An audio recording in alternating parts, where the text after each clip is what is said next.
This is ABC15 Mornings. Right now at 6, today the Senate could decide whether or not to convict former President Donald Trump, how lawmakers are expected to vote. Plus, a drop in Arizonans getting tested for COVID. The impact this could have on slowing the spread despite more people getting the vaccine.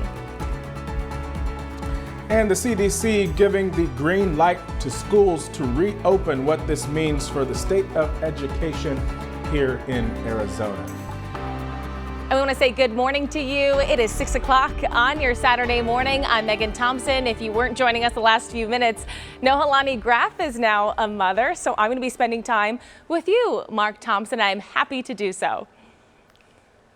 Yeah, great to have you in, Megan, as well. And you've been keeping us updated on the forecast here. We've had a stretch of some really nice days, but it looks like we may have some rain in the forecast and some more snow for those ski bunnies up there in the high country. We sure do, Mark. And here in the valley, we could see some rain, snow expected there in the high country. So here's what we can expect. Let me walk you through it. Back-to-back storm systems are coming into our state, really ramping up our weekend rain and snow chances. And that also means cooler air is coming too. For your valley planner today, 50s by 8 a.m., 65 degrees by noon, by 4 p.m., 72 degrees for us, by 8 p.m., 65 degrees. You notice those icons showing some cloud cover as that storm system starts coming in. Now our forecast and high today is 73 degrees, which is just slightly above average for this time of year. But come tomorrow for your Valentine's Day, our temperatures are going to drop off as that storm system makes its way in. I'm going to walk you through all of that coming up in your full forecast.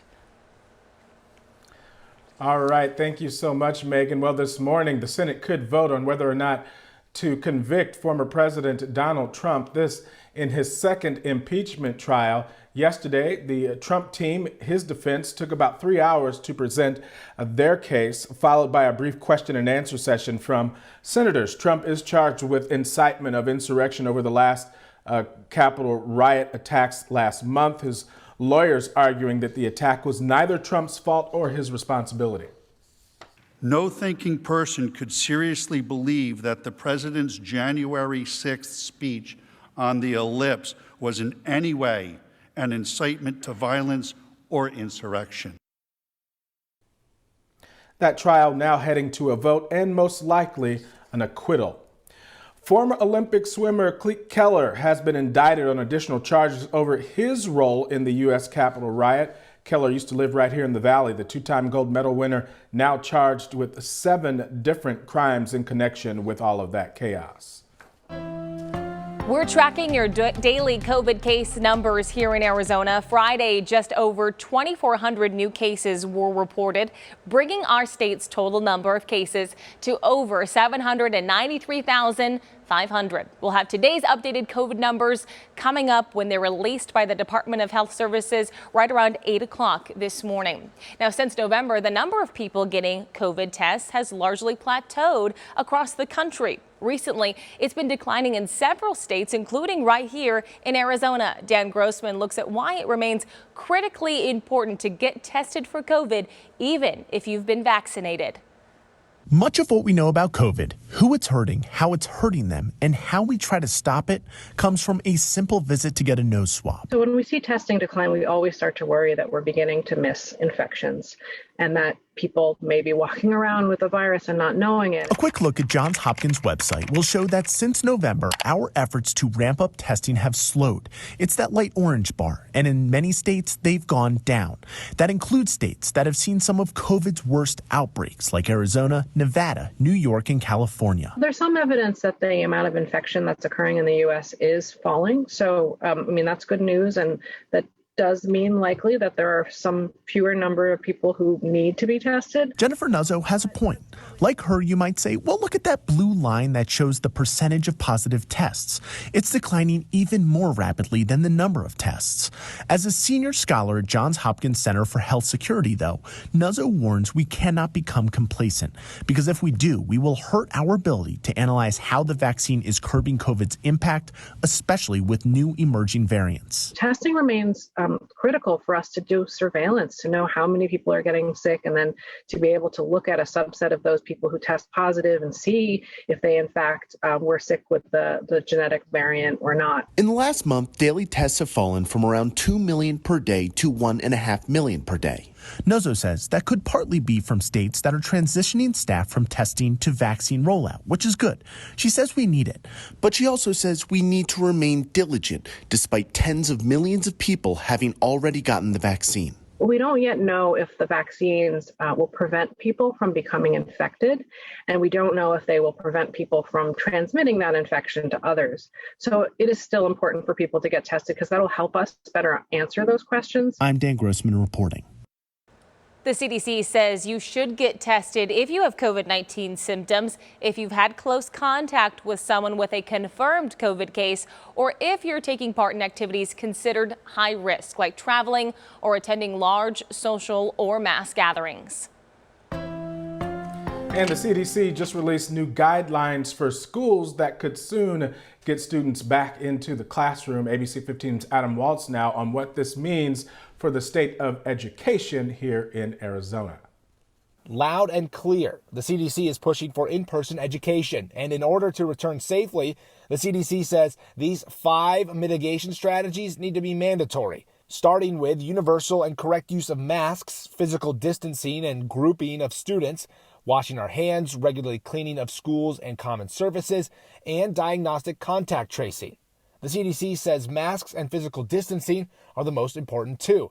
Locally, there's still a ways to go. When it is safe to finally come in person, all of those mitigations we will have that.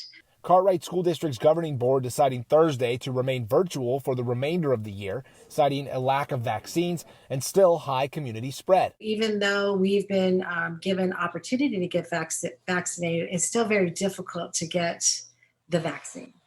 And right now we have many that have had the first. Now we're waiting for the second. President Joe Biden says he wants all K-8 students back in the classroom within the first 100 days of his presidency. The CDC says after thorough research of COVID-19, there is more spread in the community when schools are not open than when schools are open. It makes me feel glad that somebody's saying it on a national stage. Bridget can't wait for her daughters to return to hybrid learning at Madison School District on February 22nd. They're excited to see their teachers in real life and their friends, and we're excited for them to get back into a routine and a schedule. There are now 4 zones for community spread benchmarks: red, orange, yellow, and blue. Blue and yellow means COVID-19 spread is slow and all schools can be back in person. For orange and red, where there is higher community spread, hybrid learning is recommended for middle and high schools, but for elementary schools, it's advised to still get kids back in the classrooms full time. Currently, every district in Maricopa County falls into the red category. Adam Waltz, ABC15 Arizona. Adam, thank you. An update now on the vaccine rollout. Nearly 36 million people in the United States have now been vaccinated, including 843,000 people here in Arizona. Meanwhile, state health leaders, they want to speed that vaccination process up. According to the state, about 10% of the population has received at least one dose. Dr. Kara Chris says that she hopes that 8 weeks from now that percentage will triple. We're hoping by the summer we should be in phase 3, which is where there's enough supply to meet the demand. In other words, if you want a shot, you can get a shot.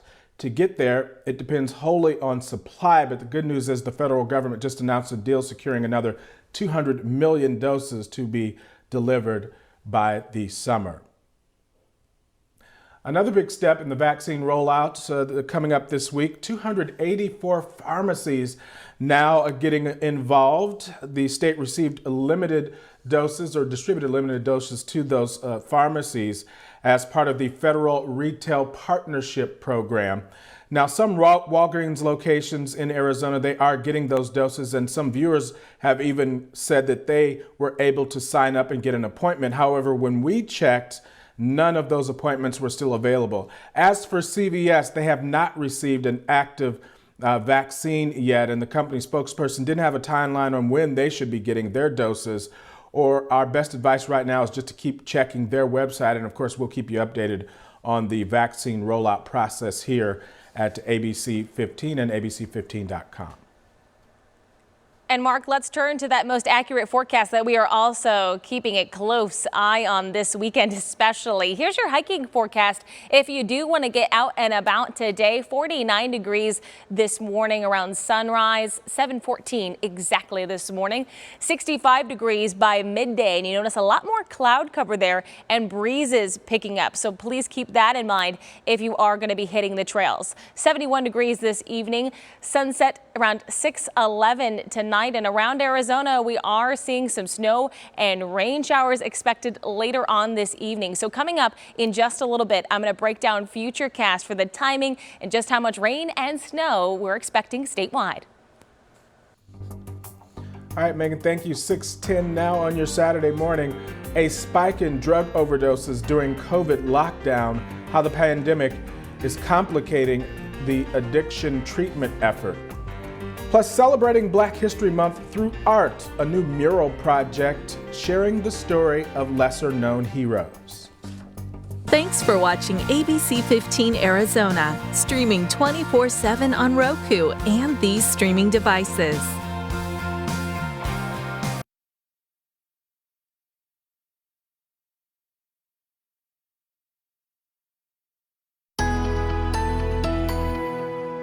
Good morning and welcome back to ABC 15 Mornings. I'm Megan Thompson. We're coming up right around 6:15 on your Saturday morning, and let's take a look at some of those temperatures if you're going to step outside relatively soon. 44 degrees if you're going to step outside in Levine, 43 degrees in the East Valley there in Chandler, 49 degrees in Fountain Hills. We're about 48 degrees in Queen Creek and 46 degrees at this hour in Surprise. In Phoenix, we will warm to a forecasted high right around 73 degrees, which puts us 3 degrees above average for this time of year. So nothing crazy, but our temperatures are going to change. We have some back-to-back storm systems that we are tracking. The first one coming in later on tonight. So we can expect showers later this evening into tomorrow morning. Around 1/10 of an inch of rain is possible here in the valley. So definitely not a washout, but something we are watching for. In the high country, though, we can expect 2 to 4 inches, maybe even a little bit more of snow above 6,000 feet.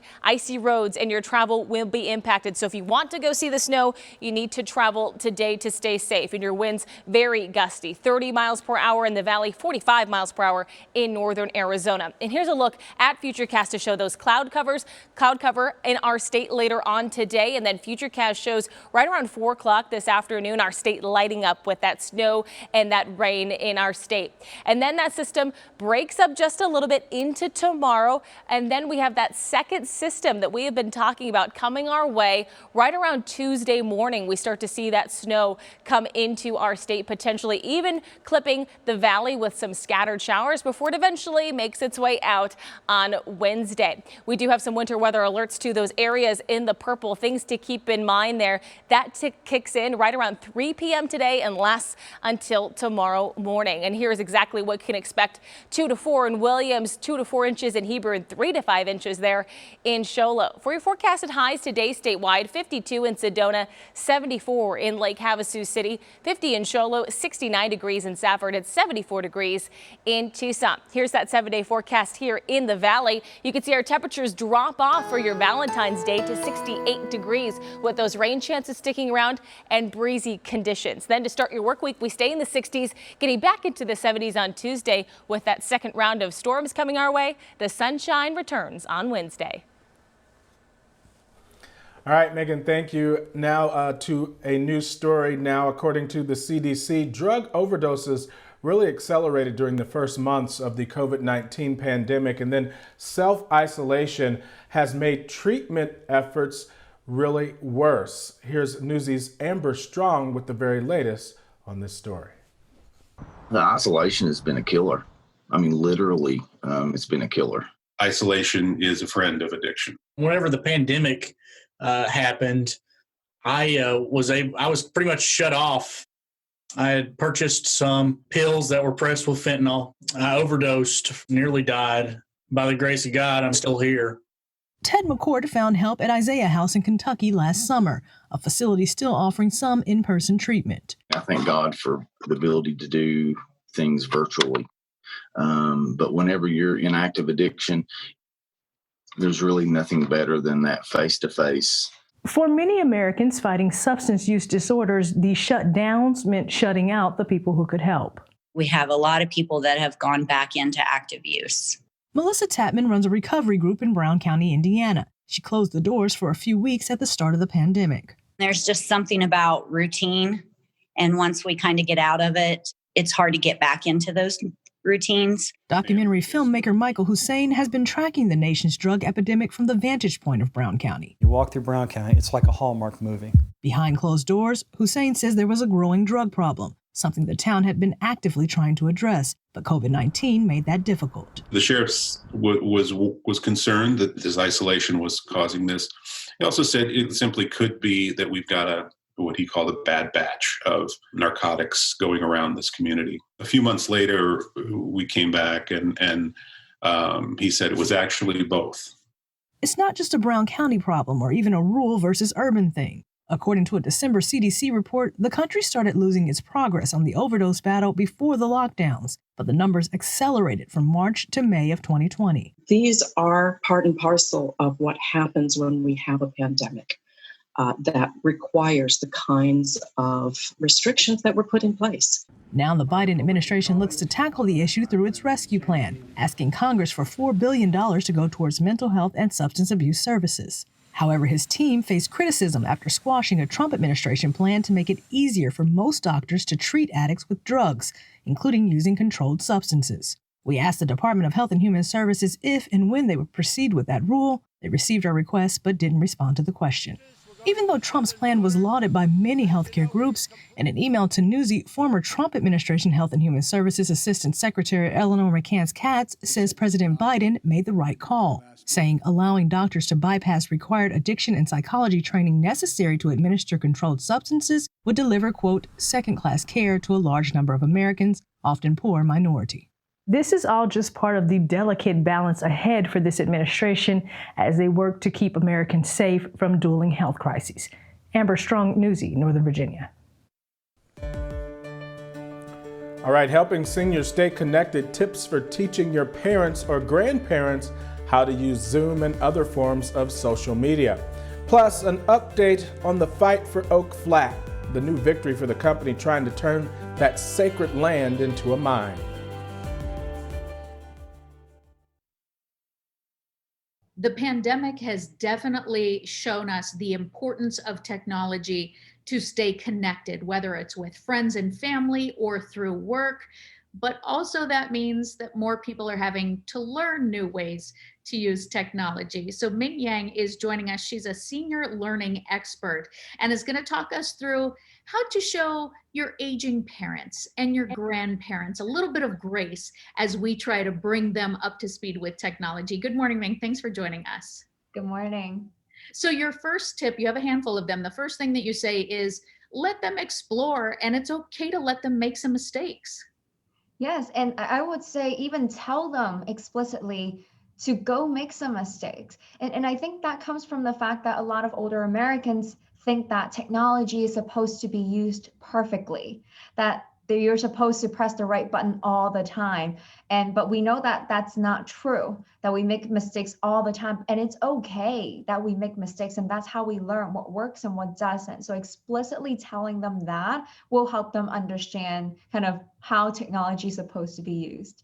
Of course, cause and effect always matters too. So then we have to let them know what happens if they make a mistake.